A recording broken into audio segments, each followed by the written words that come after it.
जितने बड़े बड़े कंपनीज़ हैं, माइक्रोसॉफ्ट है, गूगल है, या जितनी यूट्यूब, जितने भी सीईओज़ हैं वो बेसिकली इंडिया से हैं। नेशनलिटी वाली उनके पास अमेरिकन हो, लेकिन वो बिलोंग इंडिया से करते हैं। वहाँ के जो IIT है उसका एक्सटेंडर है, वो एक ऐसा इंटरनेशनल इदारा है जहाँ से पढ़ के लोग अमेरिका में जाके अच्छी अच्छी पोस्टों में लिखते हैं। मेरे ख्याल से तो वो अपने मुल्क के साथ सिंसेयर हैं।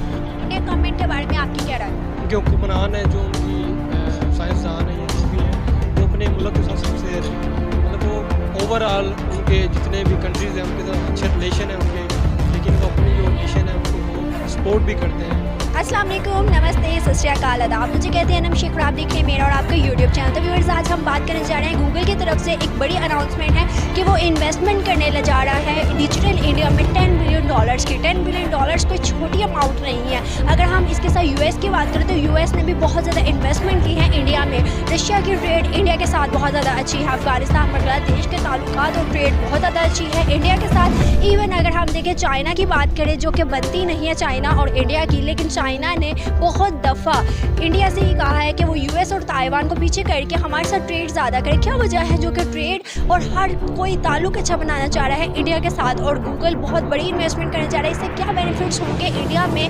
हम चलते हैं पाकिस्तानी आवाम की तरफ और पूछते हैं कि इस सारे सिनेरियो में पाकिस्तान किधर है, पाकिस्तान में इन्वेस्टमेंट किधर है, पाकिस्तान में फ्लड आया है जिसका जिम्मेदार पाकिस्तान आज भी अभी भी इंडिया को दे रहा है, और साथ साथ प्राइसेस जितने हैं वो सब के जिम्मेदार जो है पाकिस्तानी गवर्नमेंट, पाकिस्तानी आवाम इंडिया को कहती है। इस वीडियो में मैं पाकिस्तानी पब्लिक के पास जाने वाला हूं और उनको एक बिग न्यूज़ दूंगा, बहुत बड़ी खबर है गाइस। यूएई ने अभी रिसेंटली इंडिया को 1400 बसेस का ऑर्डर दिया। गाइस, ये ऑर्डर इतना बड़ा है कि पाकिस्तान के ऊपर पहले रिलायबल था कि जितने भी यूएई है, सऊदी अरब कंट्रीज जितने भी थे पहले पाकिस्तान के ऊपर रिलायबल करती थी, लेकिन अभी उनका ध्यान सारा इंडिया पर गया चला। मैं पाकिस्तानी पब्लिक से पूछूंगा कि क्या वजूहत है कि इंडिया डे बाई डे इतना स्ट्रॉन्ग होता जा रहा है कि हर कोई कंट्री इंडिया के साथ रिलेशन बनाना चाह रही है as compare to Pakistan. Pakistan को कोई नहीं पूछता। तो गाइस, आज की ये वीडियो मेरी इसी टॉपिक के ऊपर है। आइए पाकिस्तानी पब्लिक की तरफ चलते हैं और उनका रिव्यू लेते हैं, इस बारे में उनका क्या कहना है। आइए मेरे साथ। जी, तो गाइस हमारे साथ कुछ भाई मौजूद हैं, उनकी तरफ चलते हैं, उनसे बात करते हैं। अस्सलाम वालेकुम। वालेकुम अस्सलाम। 13-14 का भी चल रहा है। हम आपको पिछले दिनों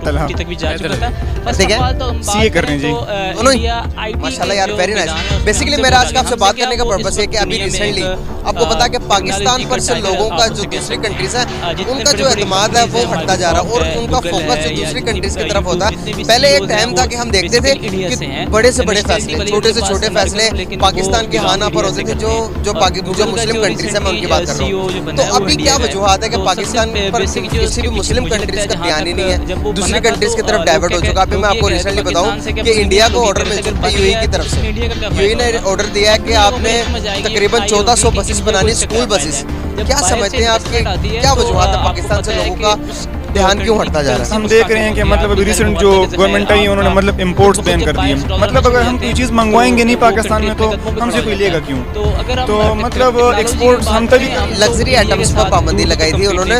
तो लग्जरी आइटम्स भी अगर दूसरी इम्पोर्ट करते हैं तो उससे भी हमें नुकसान है कि जो आम रहा जिंदगी की जो सामान है वो भी अगर इम्पोर्ट करते हैं। तो अभी हम बात करें, मैं बात करूँगा आपको इंडिया के बारे में थोड़ी सी 2 एग्जाम्पल देकर समझाऊंगा कि इंडिया क्यों डेवलप होता जा रहा है, क्यों उसकी इकोनॉमी दुनिया में मानते हैं। अभी इंडिया को ये ऑर्डर मिला तो उसके पीछे भी कोई ना कोई वजह होगी। इंडिया की आप इकोनॉमी की अगर देखेंगे, इंडिया के अगर जीएसटी के बारे में आप सर्च करेंगे तो आप हैरान रह जाएंगे। इस कदर डेवलप होता जा रहा है इंडिया। इंडिया के डेवलप होने के पीछे आपको क्या वजूहत लगती हैं? जो उनके पॉलिटिशियन है वो लॉयल है अपने मुल्क के साथ, या फिर उनकी आवाम अपने मुल्क के साथ लॉयल है? क्या कहना चाहेंगे इस बारे में? पहली बात तो ये कि मतलब सारी की सारी जो कंट्री की जीडीपी होती है तो वो सारी की सारी डिपेंड करती है उनके मैन्युफैक्चरिंग यूनिट पे। मतलब मैन्युफैक्चरिंग यूनिट उनका इतना अच्छा है, मतलब वो अपनी गाड़ियाँ बना रहे हैं, वो अपनी जो सब कुछ वो अपना बना रहे हैं। मतलब टाटा की कंपनी आप देख लें, गाड़ियों की कंपनी वगैरह जो है, जो मतलब बाहर गाड़ियाँ इंपोर्ट कर रहे हैं। मतलब अभी रिसेंटली मैं बाहर से होके आया हूँ कतर से, तो मतलब अगर हम वहाँ पे देखते हैं तो कतर के जो मतलब के अमीर हैं और रॉयल्स हैं वो सारे के सारे जो गाड़ियाँ यूज़ कर रहे हैं वो टाटा की यूज़ कर रहे हैं। तो मतलब तो उनकी लग्जरी आइटम्स वो उधर इम्पोर्ट करते हैं, तो उनको मतलब के टैक्स लिहाज से और सारा का सारा जो उनको बेनिफिट है वो सारा का सारा इंडिया का ही है। तो इस लिहाज से मतलब हमारे मैन्युफैक्चरिंग यूनिट्स इतने नहीं है, हम जितने मतलब टैक्सेस इम्पोज कर रहे हैं पाकिस्तान में और सारा का सारा, तो वो मतलब हमारे मैन्युफैक्चरिंग यूनिट्स को बहुत इफेक्ट कर रहा है, जिसकी वजह से मतलब हम मैन्युफैक्चरिंग कंपनी सारी की सारी वो बंद हो रही हैं, खुलने की बजाय मतलब बंद हो रही हैं। गवर्नमेंट कोई सब्सिडीज वगैरह नहीं दे रही है, टैक्सेस वगैरह ज़्यादा बढ़ रहे हैं और सब्सिडीज वगैरह गवर्नमेंट नहीं दे रही है, तो उसकी वजह से सारे के सारे काट रहा हूँ। इंडिया की अगर हम बात करें कि गाड़ी मैन्युफैक्चर कंपनी की, भाई इंडिया में गाड़ी जो 3.5 लाख की मिलती है, यहाँ पर वो गाड़ी 28-30 लाख रुपए की होगी पाकिस्तान में। तो गरीब आदमी तो गाड़ी मिडिल क्लास पहले अफोर्ड कर सकता था, अब मिडिल क्लास भी गाड़ी अफोर्ड नहीं कर सकता। उनमें क्या स्पेशल बातें हैं मैं आपको बताऊंगा। अमेरिका के बाद अगर दूसरे नंबर पर गाड़ी मैन्युफैक्चर पे अगर आप आएंगे तो इंडिया दुनिया की दूसरी बड़ी वर्ल्ड बड़ी बिगेस्ट इंडस्ट्री है गाड़ी मैन्युफैक्चर के अंदर। इटली आप लगा लें, कतर आप ले लें, यूए की जितनी भी सिटीज हैं, आप जितने मर्जी सिटीज उठाकर देख लें, वहाँ पर जो इंडिया की टाटा कंपनी, महिंद्रा कंपनी की जो गाड़ियाँ, वहाँ पर वो पुलिस और आर्मी के तौर पर इस्तेमाल होती है गाड़ियों के तौर पर। देखिए ना, पाकिस्तान में 1947 से लेकर अभी तक गाड़ी मैन्युफैक्चर कंपनी नहीं बनी। इसका जिम्मेदार कौन है कि अभी तक ये इस बारे में काम नहीं कर रहे? गाड़ियाँ किसी भी मुल्क के लिए कितना अहम किरदार अदा करती है। जी देखें, गाड़ियाँ मतलब एक ऐसी आइटम है जो मतलब कंट्री में खुद भी यूज़ होती हैं, और अगर आपकी प्रोडक्ट अच्छी हो तो वो बाहर वाले मतलब उसको वो करते हैं कि हाँ हम भी ये मतलब यूज़ करना चाहेंगे। तो इस लिहाज से मतलब अगर आप देखें जो यूनिट्स मतलब पाकिस्तान में लगे हुए हैं, टोयोटा की हो गई, सुजुकी की हो गई, होंडा की हो गई, होंडा की तो मतलब बहुत ही कम है, और मतलब टोयोटा की भी जो वो है वो भी मतलब वो लोग बंद किए जा रहे हैं। वो इसी वजह से कि सिर्फ असेंबल होती है ना, मैन्युफैक्चर नहीं होती। जी, तो मतलब अगर हम बाहर से गाड़ी कोई इंपोर्ट करते हैं, वो मतलब 1 लाख रुपए की गाड़ी है, तो यहाँ पे पाकिस्तान में 333% टैक्स है। जैसे मतलब खाने पीने चीज़ों के सेल्स टैक्स जो 17% है, वैसे ही गाड़ियों पर 333% टैक्स पाकिस्तान में है, जिसकी वजह से ना कोई इंपोर्ट कर सकता है और ना कोई मतलब इंपोर्ट अगर किसी के पास पैसे ज़्यादा भी हैं तो इतना टैक्स कोई अफोर्ड नहीं कर सकता। फिर उसकी मतलब टोकन वगैरह जो जमा करवाना हुआ सारा का सारा, तो मतलब वो बहुत कॉस्टली पड़ता है। तो इसलिए सारी की सारी कंट्री की इकोनॉमी बहुत डाउन जा रही है। और जैसे आपने इंडिया की बात की, इंडिया में जो गाड़ी 2-3 लाख की है और हमारे यहाँ पे 28 लाख की, तो वो इसीलिए क्योंकि हमारे इकोनॉमी का इतना गैप है, हमारी जो GDP है वो उनसे इतनी कम हो चुकी हुई है कि मतलब हम उसको बिल्कुल कंपेयर ही नहीं कर सकते। इंडिया को हम कंपैरिजन में ला, वो हमसे बहुत दूर निकल चुका हुआ है। इंडिया को हम कंपैरिजन में ला ही नहीं सकते। दूसरी बात, हम अगर सैटेलाइट्स वगैरह ही करें, पाकिस्तान का कोई एक सैटेलाइट भी नहीं, मतलब PTV जो है वो भी हमने पता नहीं किसी और कंट्री का लिंक जी में हमने भेजा। इंडिया मतलब अपने सैटेलाइट्स लॉन्च कर रहे हैं, मतलब उनके अपने स्पार्को, उनकी इसरो कंपनी जो कि वो हर महीने के अंदर 2 या 3 या 4 सैटेलाइट जो कि वो फला में बेचती है। हमने तकरीबन जब से हमारा इसरो स्पार्को बना हुआ है तब से लेके अभी तक कोई 4 या 5 हमने सैटेलाइट फला में भेजे हैं, वो भी चाइना की मदद से। इंडिया इस कदर स्ट्रॉन्ग है अपने हर इरादे के अंदर, वो हर इरादे को करने से पहले उसको पूरा कर लेता है। उनकी इतने डेडिकेशन, इतने पक्के हैं। क्या वजूहत है कि हमारे जो हौसले हैं, हमारे जो इरादे हैं वो इतने कमजोर क्यों हैं?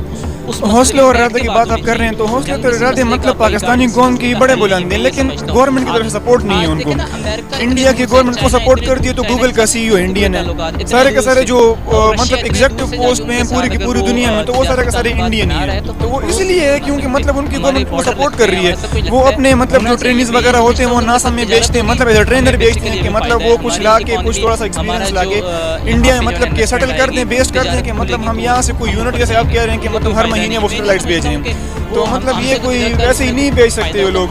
तो मतलब इनका सिर्फ यही है कि वो लोग अपने आवाम को सपोर्ट करते हैं इस मामले में। एजुकेशन वाइज भी मतलब एजुकेशन भी इतने कोई स्कॉलरशिप और देते हैं कि मतलब उनके स्टूडेंट्स जाके वहाँ पे सेटल होके कुछ ला सकें इंडिया में। और इंडियंस भी वही करते हैं अपने मुल्क और कौम के साथ गद्दारी वगैरह, और वो चीज़ नहीं करते हैं। सारी की सारी जो टेक्नोलॉजी एक लफ्ज़ भी कुछ सीख लें तो वो आके इंडिया में इम्प्लीमेंट करते हैं ताकि वो एक्सजेरेट कर सकें सब कुछ।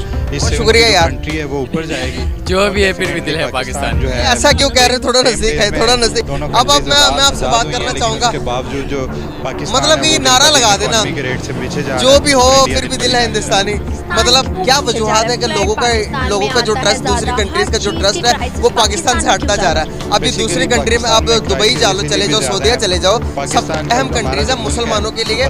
पाकिस्तान वाहिद ऐसा मुल्क है जो कि इस्लाम के बेस पर बना है, तो वो कंट्रीज भी इस्लाम पाकिस्तानियों की इज्जत नहीं करती। क्या वजूहत है? हमने अपनी पहचान इस तरह की क्यों करवाई है? ऐसा ही है बिल्कुल।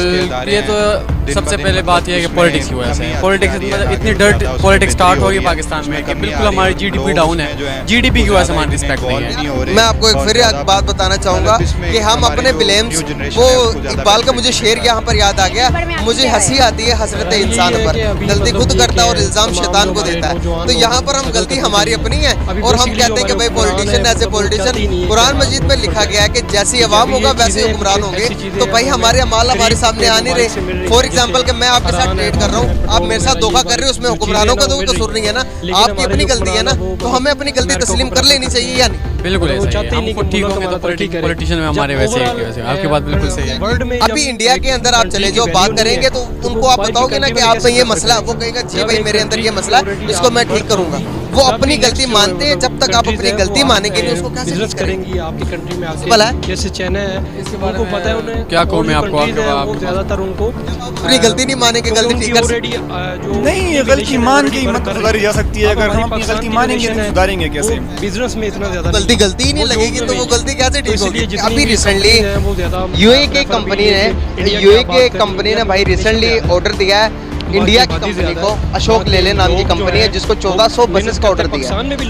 मैं इस बात से हैरान नहीं हूँ कि वो इंडिया को ऑर्डर दिया, मैं इस बात से हैरान हूँ कि पहले यूएई का और मुस्लिम कंट्रीज का जो कि पाकिस्तान के साथ एक कनेक्शन था बहुत ज़्यादा मजबूत था। क्या वजूहत हो गई है कि आप पाकिस्तान से बहुत दूर चले गए हैं, कोई किसी किस्म का वास्ता नहीं, लेना देना नहीं, पाकिस्तानी जब उनके पास जाते तो वो दूर भाग जाते, कहीं हमसे पैसे ना मांग ले। क्या वजूहत? जवाब आपने खुद ही दे दिया कि भाई पाकिस्तानी जाएंगे, पाकिस्तानियों से बात करेंगे तो पहले ना ये कह देंगे यार हमें पहले लोन चाहिए या पहले हमें कोई थोड़ा सा उधार शुधार दें, फिर जाके हम काम करेंगे, हमारे पास तो प्रोडक्शन के लिए भी पैसे नहीं है। तो यार हमारे मुल्क के हालात बहुत खासे ख़राब हैं हमारे साथ। और हमारे मुल्क में वैसे प्रोडक्शन उसने बसेस का दिया है, अगर उसको कॉन्ट्रैक्ट दिया, ऑर्डर दिया, तो हमारे यहाँ तो प्रोडक्शन किसी चीज़ की भी नहीं है जो हम एक्सपोर्ट कर सकें या इवन एक्सपोर्ट छोड़ें अपने मुल्क में ही बनाकर उसको सेल कर सकें और प्रमोट कर सकें, तो ऐसी कोई चीज़ है नहीं। और दूसरी हमारी जो इकोनॉमी है आपके सामने है, दिन ब दिन डाउन जा रही है, ऊपर तो आ नहीं रही। हुकूमत का हमारे हाल आप देख रहे हैं, गरीब बंदे का हाल आप देख रहे हैं, तो हमें वो कैसे देंगे? उन्होंने तो यही कहना कि यार ये कर्जा ना मांग ले। तो यही वजूहत लगती है कि आपको कि पाकिस्तान से लोग दूर भाग। पहले एक टाइम था कि जब पाकिस्तान के हाव नाव से टोटली मुस्लिम कंट्रीज जितनी है कि उनका पूरा का पूरा इंसार पाकिस्तान के ऊपर था। अभी के रिसेंटली हर काम, हर एक हाव नाव जो भी है वो इंडिया के ऊपर हो गया। यूएई का आप देख लो, सऊदीया का आप देख लो, तेल लेना ये वो हर चीज़ का काम इंडिया के ऊपर हो गया। इंडिया हर चीज़ उनको मैन्युफैक्चर करके दे रहा है। क्या वजूहत है कि हम अपनी चीज़ें क्यों नहीं मैन्युफैक्चर कर सकते? हम सुई से लेके जहाज तक चाइना से मंगवा रहे हैं और सारे पैसे चाइना को देने के बाद खुद कंगाल हो जाते हैं चीज़ें लेके, फिर कहते हैं कि या अल्लाह ऊपर आसमान और नीचे धरती, कहाँ जाए ये गरीब बंदा। यार वही बात होगी कि प्रोडक्शन हमारी है नहीं, इकोनॉमी हमारा बहुत डाउन है। फिर तीसरी बात ये है कि हमारे मुल्क के अपने हालात इतने ख़राब हैं कि मुल्क आपने बात की इंडिया की कि इंडिया से ही क्यों रुजू कर रहे हैं पाकिस्तान को छोड़ के। पाकिस्तान मुस्लिम कंट्री है, ऑब्वियसली हमारे साथ पहले जो कनेक्शंस थे कंट्रीज़ के, मुस्लिम कंट्री के उसमें भी थे कि यार ये मुस्लिम कंट्री है तो मुस्लिम कंट्रीज़ हमारे से रब्ता करते थे। बट देखें मुस्लिम है आप, मैं मुस्लिम है, दोनों भाई हैं, तो अगर आपको मेरे से कोई बेनिफिट नहीं है तो मैं आपके पास क्यों आऊँगा भाई? ठीक है, या आपको मेरे से बेनिफिट नहीं है तो मैं आप मेरे पास क्यों आएंगे? तो बात सीधी सी यही है कि हर कोई अपने मुल्क के बारे में सोच रहा है। इंडिया अपने मुल्क के लिए प्रोडक्शंस का आ रहा है, उनकी जो पॉलिटिकल स्टेबिलिटी है वो आप देख सकते हैं कि मतलब मोदी जो है हुकूमत कर रहा है, दूसरी हुकूमत कर रहा है, तो वो अपने मुल्क को आगे से आगे लेके जा रहा है। डेवलप कंट्रीज़ में वो आने लग गए हैं, उनकी इकोनॉमी दिन ब दिन ऊपर जा रही है, उनकी जो प्रोडक्शन रेट है वो बहुत ऊपर जा रहा है, इकोनॉमी रेट जो है वो ऊपर जा रहा है। बिज़नेस टाइकॉन्स जो है वो बिज़नेस टाइकॉन बनता जा रहा है। और आपके पता ही है कि दूसरी कंट्रीज़ उनके साथ ट्रेड करना ज़्यादा प्रेफर करती हैं क्योंकि उनकी इकोनॉमी ज़्यादा है, उनका जो पॉपुलेशन है वो रेट ज़्यादा है। फिर